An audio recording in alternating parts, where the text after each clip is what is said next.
ধর্মের জন্ম কথা, ধর্ম কিভাবে সৃষ্টি হলো।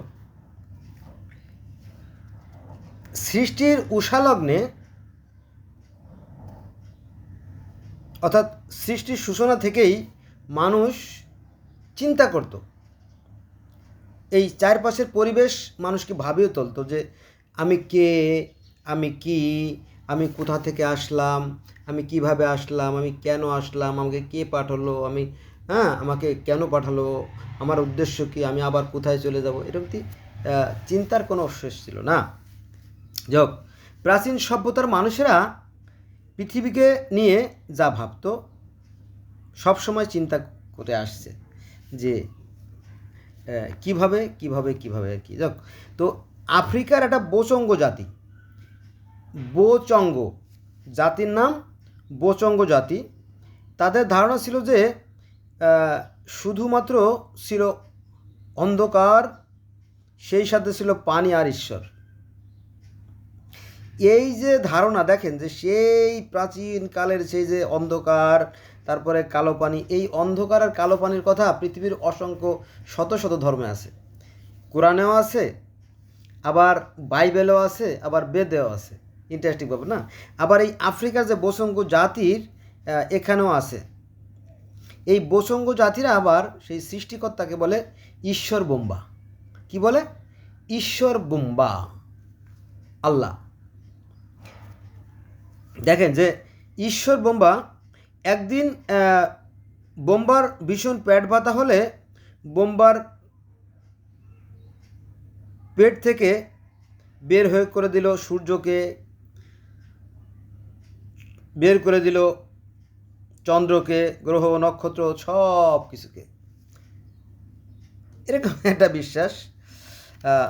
সূর্যকে বের করে দিলে পেট ব্যথা করেনি, সেই সাথে চাঁদ, তারা, এমনকি মানুষও বের করে দিল বোম্বা। মানে ঈশ্বর বোম্বা তার পেট থেকে সব কিছু সৃষ্টি করছেন। আর সনাতন ধর্মে আসছে নাভিপদ্ম থেকে সৃষ্টি হয়েছে। কাছাকাছি। আবার এই যে আমি আমার মায়ের গর্ভের থেকে সৃষ্টি হয়েছি, অনেকটা নাভি থেকে না, নাভির ভিতরের অংশ অর্থাৎ জরাও থেকে অনেকটা, নাভির সাথে তুলনা করলেও বাড়িয়ে বলা হয় না।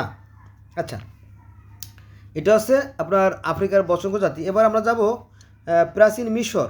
প্রাচীন মিশর কিন্তু প্রাচীন মিশর পৃথিবীতে কিছুই ছিল না, মানে মিশরের ধারণা যে পৃথিবীতে কিছুই ছিল না, ছিল শুধু কালো পানি, এর মধ্যে জন্ম নেয় রিক্রোডিয়াল পাহাড়, মানে পানির মধ্যে থেকে আস্তে আস্তে আস্তে আস্তে আস্তে আস্তে আস্তে আস্তে পাহাড় গজিয়ে ওঠে, তার উপরে জন্ম নেয় প্রভু অটো।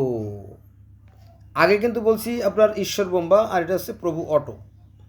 এটা হচ্ছে আপনার প্রাচীন মিশরের কাহিনী। একা ছিলেন, মানে তখন প্রভু অটো একাই ছিলেন, অর্থাৎ আল্লাহ একা যেমন তিনি একাই ছিলেন। তাই নিজের ছায়া থেকে 2 সন্তানের জন্ম দেন। জানেন তো, 2 সন্তান। এই যে আদম হাওয়া, মনু শতরূপা, জমি, অ্যাডাম হবা, তারপরে সু তেপনাথ, এই যে 2 সন্তান, এটা নিয়ে অন্যদিন আলোচনা করব। পৃথিবীর অসংখ্য ধর্মে এভাবে 2 সন্তানের কথা বলা হয়েছে, যে প্রথম এক জোড়া মানুষ থেকে সৃষ্টির সূচনা। তো প্রাচীন মিশরেও সেই একই ধারণা ছিল যে ঈশ্বর একাই ছিলেন, নিজের ছায়া থেকে 2 সন্তানের জন্ম দেন প্রভু অটো। একসময় নিজের 2টো চোখ খুলে অটোর ছেলেদের কাছে পাঠানো হয়, চোখ হাতে নিয়ে ছেলেরা ফিরে আসে, এতে পিতার চোখ দিয়ে 2 ফোঁটা পানি পড়ে, তা থেকে বের হয় বেন বা ভিক্টোরিয়াল পাহাড়। সেই পানি থেকে অসংখ্য মানব জাতি জন্ম হয়, কিন্তু থাকবে কোথায়? বলে পৃথিবীতে জন্ম দেয় তারা। বোঝা গেছে বিষয়টা? বিশ্বাস এভাবে এক একটা ধর্মে এক একভাবে। আচ্ছা, এবার আসেন ভারতে। ভারত এক মানব বলির মাধ্যমে জন্ম নেয় পৃথিবীর জাদুর ডিমের কথাও বলা হয়, জাদুর ডিম। আমাদের কিন্তু পবিত্র কোরআন শরীফে ডিমের কথা বলা আছে, আর দাহা এই ডিমের কথা বলা আছে। তারপরে সনাতন ধর্মে বলা হয়েছে হিরণ্যগর্ভ বা ডিম্ব বা ব্রহ্ম অণ্ড। হ্যাঁ, এই কাহিনী আবার পৃথিবীর অসংখ্য ধর্মে আছে। আমার সাথে থাকলে আপনারা জানতে পারবেন। একটা ভিডিও তো অনেক বলা সম্ভব না।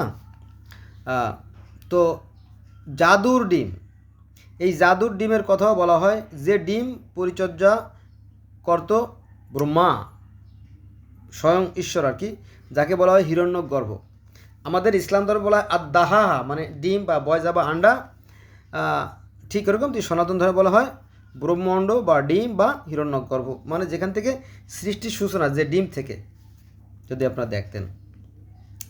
তো এখান থেকে বহু সময় লাগে। ব্রহ্মা ডিমের এক অংশ দিয়ে আকাশ এবং অন্য অংশ দিয়ে পৃথিবী তৈরি করে এই ব্রহ্মাণ্ড থেকে।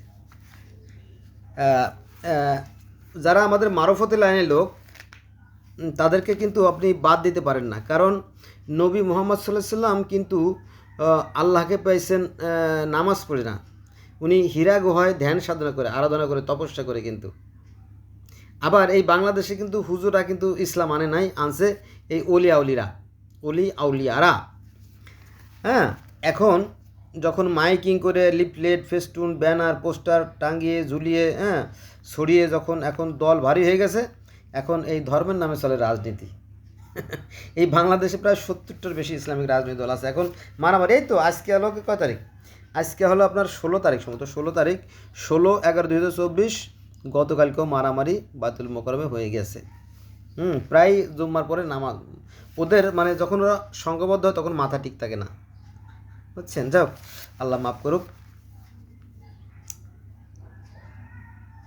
তারপরে জাপান, চীন, লাওস, কম্বোডিয়া, ভিয়েতনাম, এখানে অনেকগুলো ধর্ম আছে, যেমন তাও ধর্ম, সিন্ত ধর্ম, বাহাই ধর্ম, সৈনিক ধর্ম। সেখানেও ওই শুধু ছিল কালো পানি আর কালো পানি, শুধু কালো পানি আর কালো পানি। দেবতারা সেই পানি নাড়তে নাড়তে নাড়তে হঠাৎ করে একটু পানি পড়ে যায়, সেখান থেকে সৃষ্টি হয় পৃথিবীর। এরকম একটি কাহিনী আছে। আচ্ছা, জাপানে কি বলছে দেখেন, পৃথিবী বলে কিছুই ছিল না, পৃথিবী বলে কিছুই ছিল না, শুধু ছিল তরল আর তরল। দেবতারা একসময় লাঠি দিয়ে সেই তরল লাড়তে লাগলেন, সেই তরল শুধু ঘন হলো, তার একটু লাঠি দিয়ে বাইরে ফেলেন, হয়ে যায় পৃথিবী। শুধু তাই নয়, এই তরল দিয়ে পরে মহাবিশ্ব সৃষ্টি হয়। এরকম মানে এক একটা ধর্মে এক এক বিশ্বাস, কিন্তু মৌলিক বিষয়গুলো কিন্তু এক। আচ্ছা, এবার আমরা আসি কোরআনে। পবিত্র কোরআন শরীফের সূরা হুদের 7 নম্বর আয়াত, ঈশ্বর বা আল্লাহ ছিলেন পানির উপরে, তারপরে সেখান থেকে কিন্তু সৃষ্টি কার্যের সূচনা করলেন। এই তো, মানে খুব সংক্ষিপ্ত করা আর কি, শর্টকাট করা, আর বাকিটা নাই। আবার বলা হয়েছে যে আদাহা, মানে ডিম থেকে সৃষ্টি, বাকিটা নাই। তারপরে আপনার এই তো আবার বলা হয়েছে চারিদিকে ছিল শুধু অন্ধকার আর অন্ধকার, এ কথা বলা আছে কোরআনে কিন্তু এটা আছে। তো এই একই কথা বাইবেলে আছে যে চারিদিকে ছিল শুধু অন্ধকার, অন্ধকার আর কালো পানি, আর সেই পানির উপরে ঈশ্বরের আত্মা বায়ুরূপে শ্বাস প্রশ্বাস নিচ্ছিল মাত্র। তারপরে সেখান থেকে তিনি 6 দিনে সৃষ্টি করেন, এবং শেষের দিনে তিনি তার মতো করে তার মতো করে আকৃতিতে আদমকে সৃষ্টি করেন। তার মানে কিন্তু একই রকমের বিষয়টা। তাওরাত, জবুর, ইনজিল, বাইবেল, কোরআনের যে বিষয়গুলো এক, কিন্তু আমরা ধর্ম নিয়ে কেন যে বাড়াবাড়ি করি এটা আমি জানি না, আমার বোধগম্য না।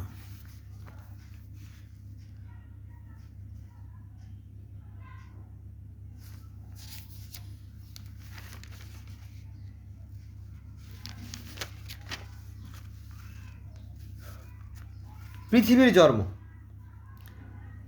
প্রাচীন সভ্যতার লোকেরা পৃথিবী নিয়ে কী ভাবতো, পৃথিবী সবসময় তারা চিন্তা করছে।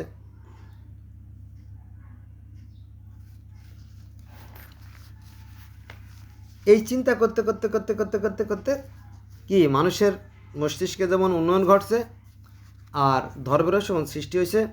এবং পৃথিবীতে যে 4300 ধর্ম বর্তমানে পাওয়া যায়, এই সবই মূলত সেই বিশ্বাস থেকে সবাই একজন সৃষ্টিকর্তাকে বিশ্বাস করে, সেভাবে কোনো সন্দেহ নাই।